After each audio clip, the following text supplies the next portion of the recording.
Some years ago, I was butting heads with someone.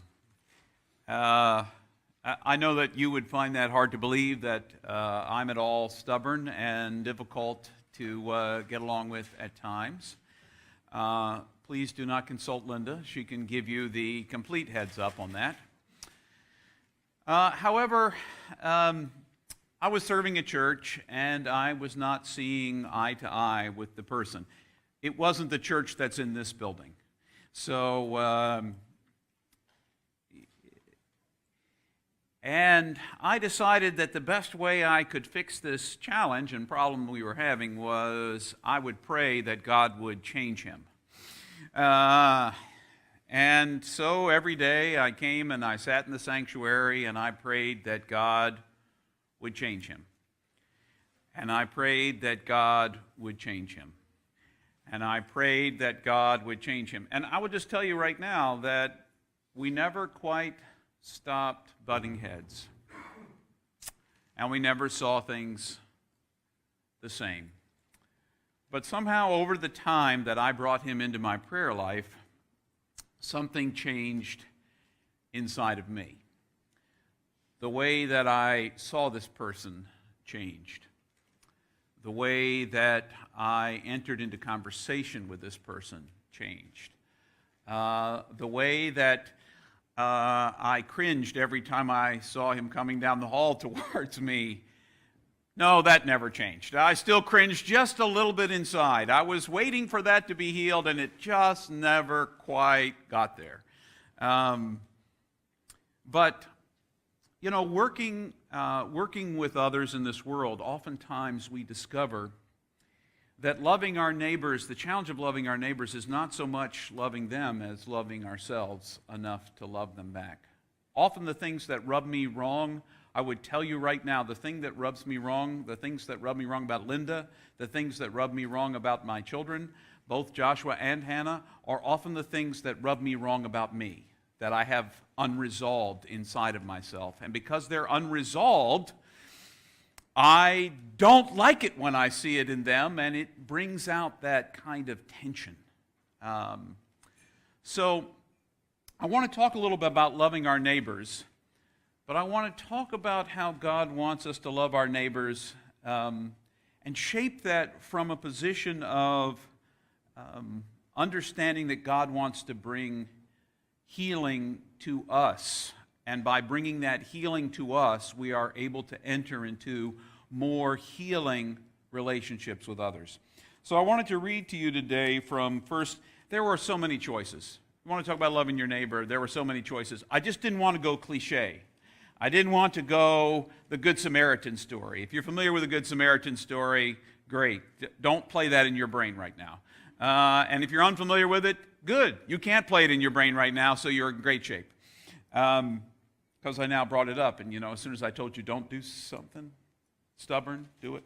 Okay, 1 Peter chapter 2, and we are looking at verses 21 through 25. We're going to focus on the second half of verse 24. But let me read the whole passage to you. You were called to this kind of endurance because Christ suffered on your behalf. He left you an example so that you might follow in his footsteps. He committed no sin, nor did he ever speak in ways meant to deceive. When he was insulted, he did not reply with insults. When he suffered, he did not threaten revenge. Instead, he entrusted himself to the one who judges justly. He carried in his own body on the cross the sins we committed. He did this so that we might live in righteousness, having nothing to do with sin. By his wounds, you were healed. Though you were like straying sheep, you have now returned to the shepherd and guardian of your lives. By his wounds, you were healed. By his wounds. You know what strikes me about the God that we serve, the God that we love, the God that has called us into relationship? It is a God who is strongest in weakness, in brokenness. It is not just any God that we worship. We worship a God who went to the cross, who was broken, and who showed us that the greatest strength we have is in weakness, in giving, in being open, in taking risks, in stretching ourselves, in moving beyond. But in order to get to that place, we need to be healed. I look out at all of you, and I don't know all of your stories completely by any stretch of the imagination, but if I were to take a guess, and I'm pretty good at those taking the guesses, every one of us in this room carries some kind of wound. There is something inside of us, something somebody did, something somebody said, something somebody didn't do or didn't say, or Really? Okay. We're going to silence James's phone because that was unwise on James's part. All right. There is something, it's one thing if it's vibrating over there, I can hear that too, but it's another thing when it's like,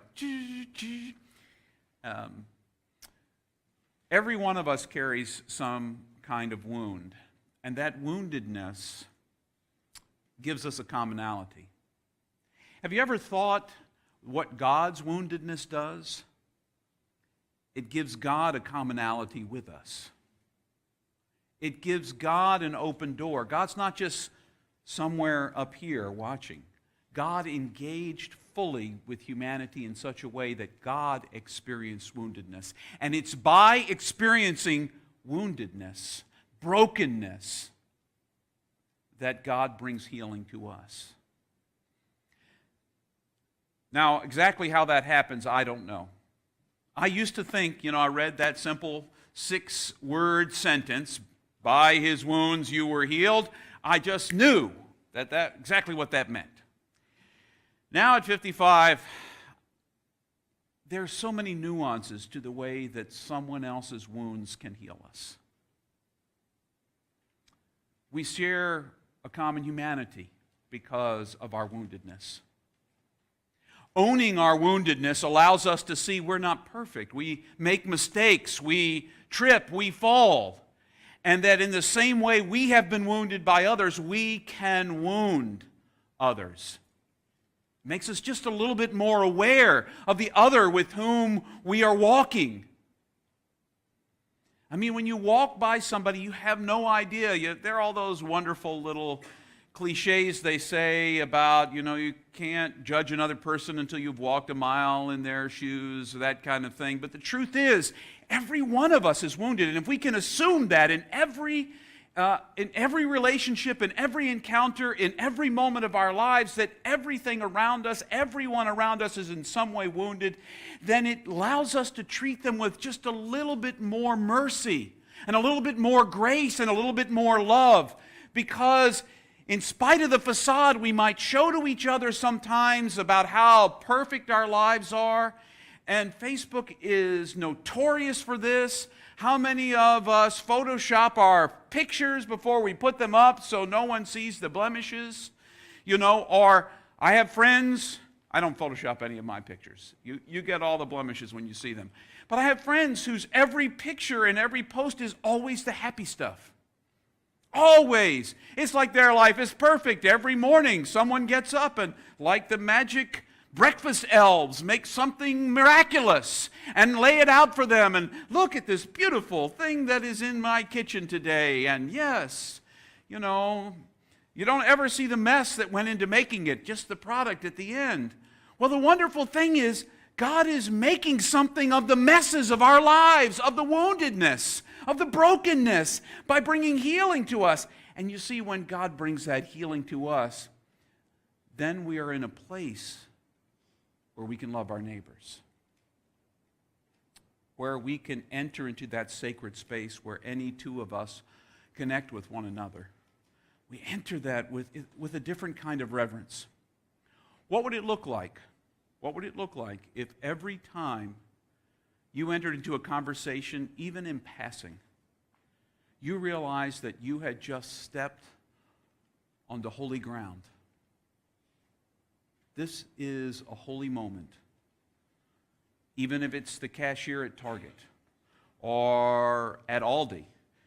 Talk about a thankless job, working at Aldi. You know, you're stocking shelves and, and it's very simple, very straightforward. I mean, all the kinds of thankless things that people do around you. You know, how many of you stop and have a little chat with the busboy at your restaurant that you go to? Or even listen to the story of the waitress that, or waiter, doesn't matter, who is bringing you food. How many of you really realize that those are moments that are sacred moments between you and another person? They might tell you something. They might tell you something sacred about how their day is going. When they ask you how you're doing, and you turn it around and you say, tell me how you're doing. How's your family? Suddenly they're taken aback. Now, suddenly they may just clam right up and walk away, and you might have a new waiter right away. I don't know. But I find that those encounters are opportunities when somebody will tell you what's really going on. And for one moment, somebody cared for that person. For one moment, that door was open to relate and connect. Now you see, loving our neighbors looks like all kinds of things. Let me tell you how very proud I am, first of all, of you as a congregation. Because I know you love our neighbors. I know you love our neighbors because I got to go and get this little piece of acrylic at it was at a beer fundraiser, and I'm not a beer guy, but it's okay. We were at St. James the partner. You think we're a small community. We were the partner of the year for Rebuilding Together Alexandria, the partner of the year. And why were we the partner of the year? Well, because the guy whose house we worked on last year, not this year, last year, Mr. Green, never lets up talking about us when he sees the director, because we didn't just show up one time and fix his house. We showed up in advance and met him in advance and developed a relationship like Linda did. Now all of the team leaders do that. But then we go back and we cut his grass still. And we helped him get his bathroom finally fixed. And we walked with him while he was trying to figure out why it was still leaking. He had a relatively new roof. Why was it still leaking in his bedroom, right in the middle, over his bed? So you go to bed at night, it starts to rain, and suddenly you're awakened. Now, I don't know about you, but cold water on me is not the way to wake me up. Not unless you want to see the unhealed side of James. He kept telling the director about us. And I'm proud of you because you show up and you make a difference. But this is only one way that you love your neighbor, by fixing their houses. The team that goes, the various teams that have gone over the last 5 years to Appalachian Service Project. Do you know you don't have to fly to another country to get to the third world? Just drive into the Appalachian Mountains, where people live without running water and indoor plumbing. And that's only the beginning. In the wintertime, have no insulation in their walls, cannot feed their children. You can get to the third world in a 5-hour drive. And teams of St. Jamesians go, and from all over the place go, and change people's lives so they can keep living in their houses. What is most challenging for us, I think, is we live in a world where we have so many sound bites and so many categories, and we live by the categories and the sound bites. We just look at other people as those kind of people. whoever those kind of people are. I was reading a long article about phenotyping. I didn't even know what that really was. But up until the 1500s, there was only one race. It was the human race. And in the 1500s, we began to do studying the differences between different racial groupings. And white people used it as a way to justify making other people less than them on that scale. This whole racial neighbor issue we have is really only about 500 years old. And it's a category we created to use against our neighbors. Can you believe that? Talk about need for healing. Talk about the need for healing. In our world, the categories we live by need to break down. Because when I look out and see all of you, I see fellow human beings who share space with me on this beautiful planet in a universe created by God.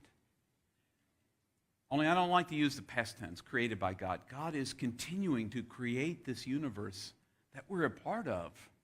It's still expanding. It's still getting better.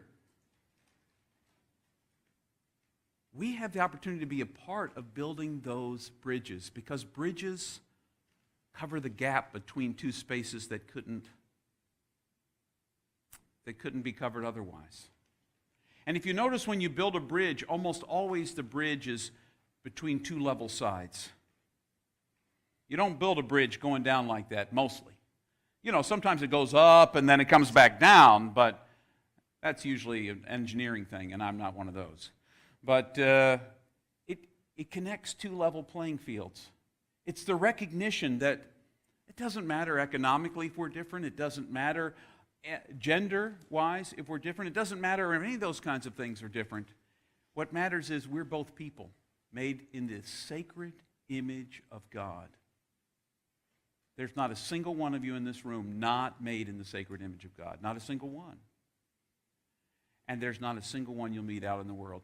There may be people that twist you up, like the one I kept bumping heads with, who never ever changed.